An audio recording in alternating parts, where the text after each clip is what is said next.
Afro-Americans. Civil rights in the Western activist Hemisphere, Malcolm there are X perhaps on 100 million. Afro-unity. And if these In his people words, ever unite among 100 themselves, not only million is it necessary for the Afro-descendants in the Afro-Americans West in the United States to would be shake organized, imperialism. but it's also Western necessary for the imperialism Afro-Americans in the colonialists Caribbean, consider or the Africanism to be a grave threat the than Afro-Brazilians. communism or It's Marxism necessary of for all of them to socialism. be organized. Most people, And then once when they're we say organized in each place, we they have to think only of organize the Negroes in the United States.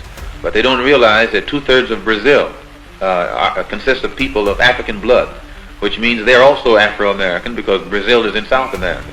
And in all of these, many of these countries in South America and Central America, and even in Canada, they are heavily populated with people whose ancestors came from Africa. So when you total up the number of Afro-Americans, real Afro-Americans, in the Western Hemisphere, there are perhaps 100 million. And if these people ever unite among themselves, not only is it necessary for the Afro-Americans in the United States to be organized, but it's also necessary for the Afro-Americans in the Caribbean, or the Afro-Cubans, the Afro-Brazilians. It's necessary for all of them to be organized. And then once they are organized in each place, we have to organize among ourselves so that the Afro-American in the United States will be working in conjunction in a coordinated program with those who are in Cuba, and those in Brazil, and those in Venezuela, and those throughout the Caribbean, and Haiti, and in the West Indian Islands. And in this way, we actually get strength. And it's not an accident that there's no organization existing in the Western Hemisphere that's designed toward that end. It would be a direct threat to imperialism as it really exists, and to colonialism as it exists in the West.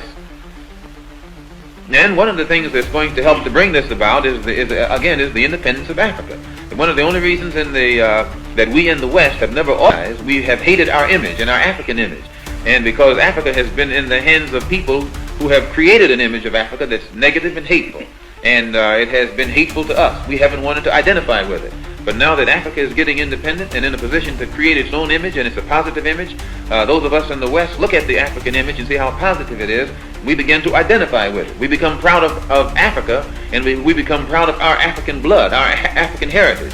And this is what is beginning to make the Africans in the Western Hemisphere today develop more race pride. And as this race pride develops, then it has the tendency to make us want to unite together and work together. And your Western imperialists and colonialists consider this to be a grave threat.